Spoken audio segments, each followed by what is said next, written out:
there, hello. So, yes, I cut my hair again. It's short. I look like a Playmobil more now, and potentially like Dora. But I don't care. I like it. So yay. Yeah. I'm sorry if I keep like doing this like this, cause I cut it today. So yeah.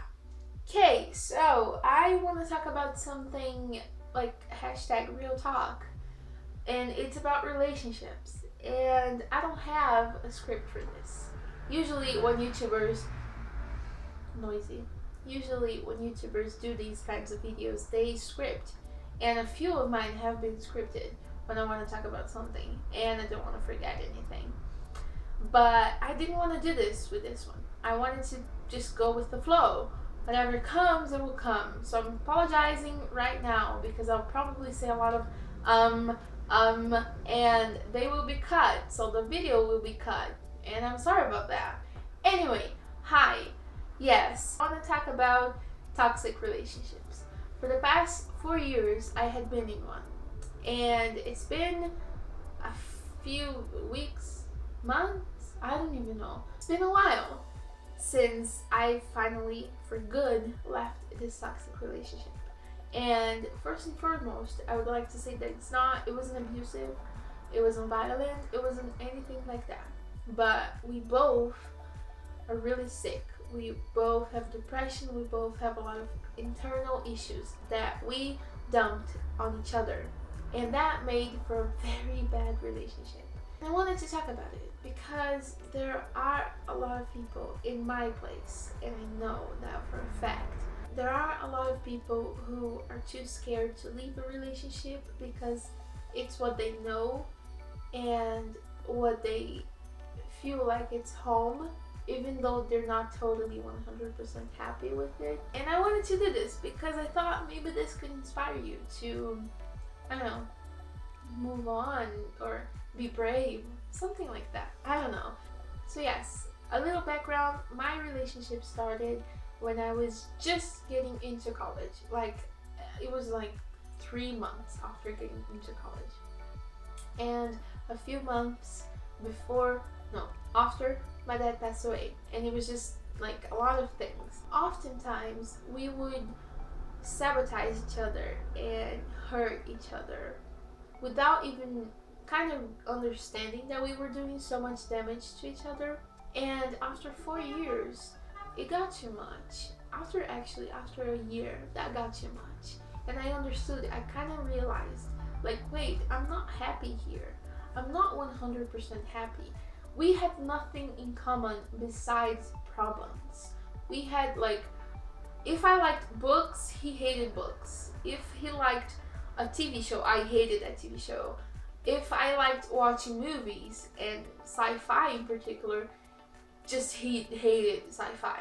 He couldn't stand it. And for a while, we tried to like what the other liked. But ultimately, we didn't. And that was a big problem, especially for me. We would support each other, but at the same time, you don't always want to support someone. Sometimes you want to share something with someone. And I felt really lonely in my relationship. He probably did too. Because I couldn't share my books with him. I couldn't share a TV show with him. And I think we took out on each other a lot. And after the first year, I realized that. And I tried to get out. And I couldn't. I just couldn't. I felt like I wasn't going to be loved by anyone else. I felt like I was so damaged that he was the only one that could understand me because he was also damaged. I don't know if this makes sense anyway. I'm sorry. And I was self-conscious. I thought no one is going to love me like he does. I'm an introvert who doesn't like to go out. I'm 22, but sometimes I feel like I'm 16 because I don't like going to bars and clubs, and just saying that makes me have a little panic attack on the inside. No jokes. And I felt like I'm not gonna meet anyone else like this. And even if I do, they're gonna think I'm weird and ugly and fat and all of that. And I thought he was the only way out. I thought he was the only thing was so damaged inside that he could see beauty in me, and that he was the only one that could do that, you know? So I kept going. I kept being in this relationship that I was miserable in. And then the 2-year mark came, I'm sorry. We started fighting a lot and throwing things at each other, and I ended the relationship because I was really not happy. And he actually called me a lot of names, a lot of bad names, and that kept going a lot. And then we broke up again, and we would spend a week separated, a month separated, and nothing changed. I would always go back to him. As soon as I saw him again, I was going back to him. I would be back to him because he would cry, he would plead, I don't know, he would just do things, and I was vulnerable, and I would say yes, and I hated myself for that. Hated myself for that. And that kept going. Boy, that kept going. And I kept feeling more miserable. My depression came back full on. You probably noticed, I didn't, like, people who have been in the channel for a few months anyway, have seen I didn't post sometimes because I didn't feel energized, I didn't feel inspired.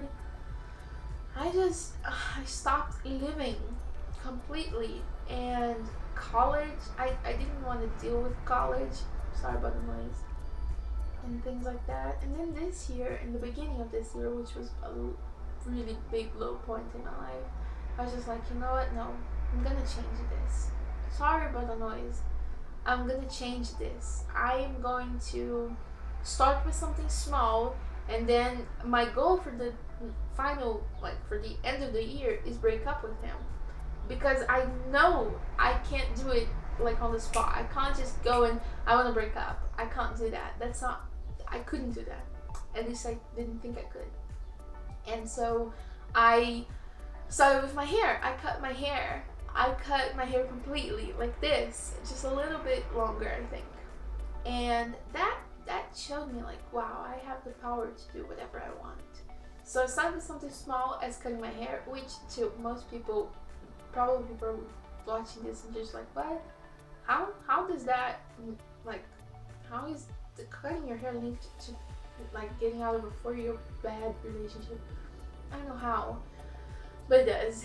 When I cut my hair really short, my sister cut it for me. I decided, like, I just decided like that, and I just did it. I did it, team. Then I started drawing and being more independent and going to places that I wanted to go and doing things that I wanted to do all by myself. And then eventually I knew I had to end things. I just didn't know if I was going to be strong enough again to do it.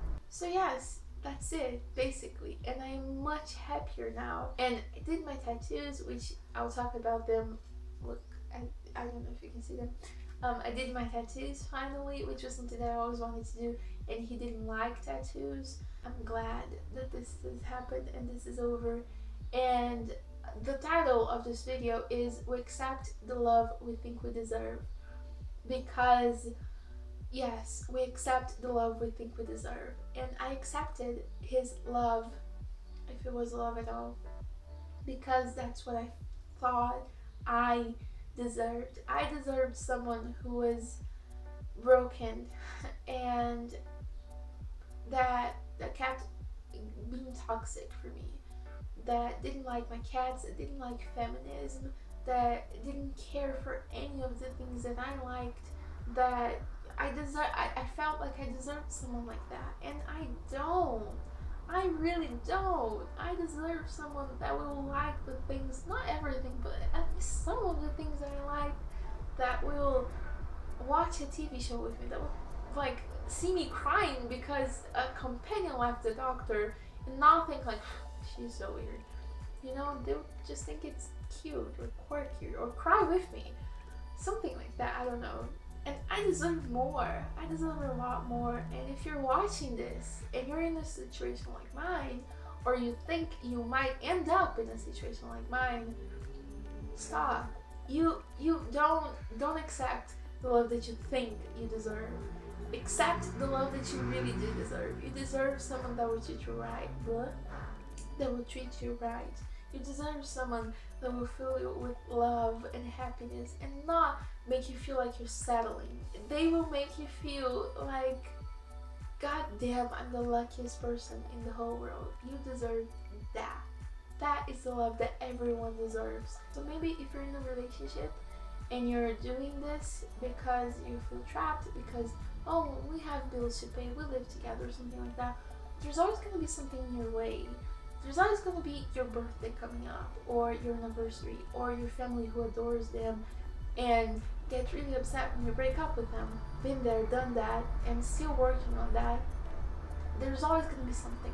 There's always going to be probably, maybe, a kid or a cat that you share, or a house, as I said. There's always going to be something. But if you don't break that, if you don't break that link, there will always be a lot more things. And what about your happiness? Where is your happiness in this? Where is his happiness? Because being with someone that doesn't like you, you can feel it. As much as you try hiding, as I did, the person can feel it, and it's not good. It's not good for you, and it's not good for he or she. I don't know, they. It's not good for them either. So this isn't selfish. Breaking up because you don't feel like you're with the right person isn't selfish. As much as I cannot stress this enough, yes, be selfish sometimes. Selfish is good sometimes. But as much as you think it's selfish and as a bad selfish, it's not. It's really not. You're setting someone free to be with someone that they actually will be happy with instead of being with you. And that is a painful thought, but it's true. And you will be happier. Also, just another little thing. Love yourself first. We have to love ourselves and then start loving others. I know that others can love ourselves while we don't love ourselves, but to be in a relationship, you have to deposit a lot in the other. You have to love another person, but if you don't love yourself, it's gonna be really challenging to do that.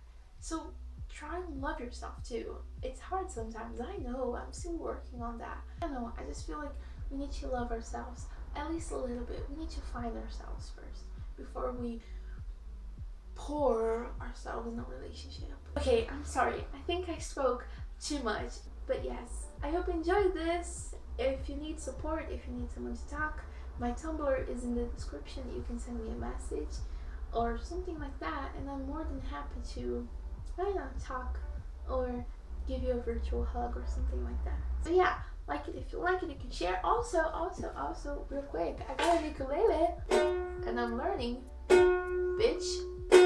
Yeah. His name is Ted Theodore, because of How I Met Your Mother, of course. I love Ted. Have a fantastic week, and I'll talk to you next time. Bye!